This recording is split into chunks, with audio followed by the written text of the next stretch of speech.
Senate Majority, hinamon ng minorya na bumalik sa sesyon at magtrabaho. RH28, Raymond Adpaas. Lakay Raymond. Elaine, at may napakahalaga ng bawat araw kaya dapat hindi ito sayangin ng mga senador. Ito ang panawagan ng mga miyembro ng minorya sa Senado sa Senate Majority na pinamumunuan ni Senate President Alan Peter Cayetano. Ayon kina Senador Juan Miguel Migs Zubiri, Senador Rafi Tulfo, Senador Erwin Tulfo at Senador Sherwin Gatchalian, kailangang bumalik sila sa trabaho sa araw na ito upang tapusin yung mga nakabinbin na dapat nilang aksyonan at aprobahan sa Senate plenary. Nangangamba ang grupo baka hindi na bumalik at ulitin ng majority yung kanilang ginawang hindi pagsitot sa sesyon kahapon. Sa bagamat mahigit 2 oras silang naghintay dito sa Senate plenary, pero walang sumipot na miyembro ng Senate majority at walang presiding officer sa katauhan ni Senador o Senate President Alan Peter Cayetano. Dahil ang kasama rin si Senador J.B. Hefcito na aking narinig kanina, isa sa mga pangunahing kanilang problema ay yung composition ng Commission on Appointments. Dahil dapat ay bukas, araw ng Miyerkules, may mga sasalang sa Commission on Appointment na promoted o mapopromote ng mga general sa Armed Forces of the Philippines. Kapag hindi na ibigay o na-confirm yung kanilang promotion bukas, ay baka ma-bypass ang mga ito at hindi na nila makuha yung kanilang promotion dahil mag-birthday na sila, Mayor. At maabutan sila ng kanilang birthday. Maawa naman sila. Oo. Yun ang kanilang pangangambahan, Mayor. Yung iba naman ng mga panukala, maaari namang politrabakuin, pero ito yung isa sa sentro. Dahil ngayon, dahil nagkaroon ng palitan ng liderato ng Senado, ay walang membership ang Commission on Appointment.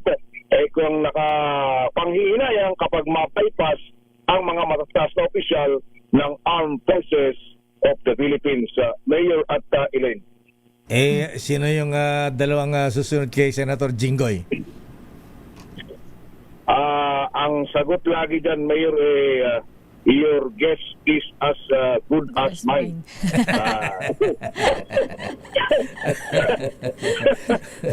Lagi ang sagot nila dito, Mayor, pag nagkakatanungan Kaya sabi na aking bubit 100%. Ayan.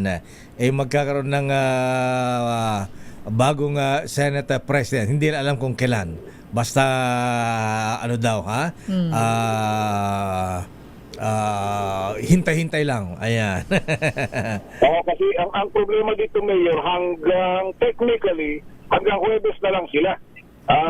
Huwebes o Miyerkules? Hanggang Miyerkules na lang yata ang session, di ba? Hanggang Miyerkules lang ang session, pero yung trabaho pwedeng hanggang Huwebes. Itong kanilang trabaho dito sa Senado, Mayor, pero yung session hanggang bukas na lang, so 2 araw na lang. Yung 11, yung solid block 11 kahapon ay talagang nag-abang dahil gusto nila tapusin muna yung trabaho, pero yun nga, dahil nung umalis si inaresto si Senador Jingo Estrada dito kahapon, ay sinamahan siya ni SP Alan doon sa PNP CIDG, Mayor. Wala nagawa yung pang-aaway niya kay Secretary John Vic. Astig ang John Vic. Kasi bigla niyang inihalimbawa yung kay Senator Bato. Noon yun. Binasaan bigla ng Miranda rights. Ayan. Anyway. Sige, abangan natin at sabi na ating bubit dyan, Raymond, sa Senado, yung dalawa daw meron pa rin silang ilang araw na matulog sa bahay. Ayan.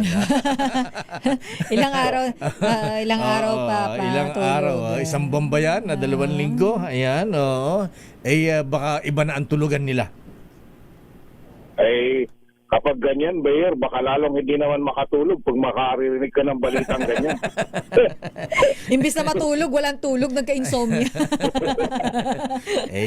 Sila rin may kasalanan yan. Ayan, di naman natin kagagawan yan. Kagagawan din naman nila yan. Sila Ayan, Yun yung sinasabi kahapon, Mayor, na kumbaga wala namang nagtulak ng kung kanino. Yes. Kung meron mang nakasuhan, nakitaan sila ng ebidensya. Yun lagi ang binabanggit dito, Mayor. At kung ikaw nakasuhan ka, hindi ang gagawin mo, di harapin mo na lang yung kaso. Ang sisi, at huwag daw idamay yung iba. Katulad nung isa, at least may konsensya yung isa. Ayan, inaalok din, 30%. Ayan. Sabi niya, Sabi nung isa, nako, baka sasabit tayo dyan. pre." Madamay pa ako dyan. Baka sumamit pa ako dyan. Sabi niya, buti na lang. Buti na lang pala. Parang yung isang senador din na narinig ko nakausap namin itong huli, di baling natalo, hindi naman makukulong. Sabi.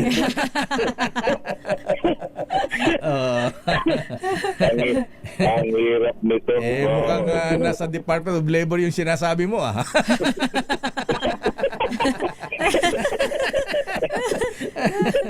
At least malinis.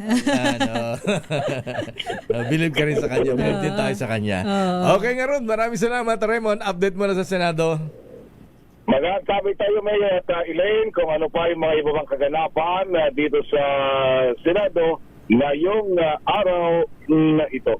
Ito si RH20, Raymond Advance para sa DCRH, uno sa Pilipinas, uno sa Pilipino.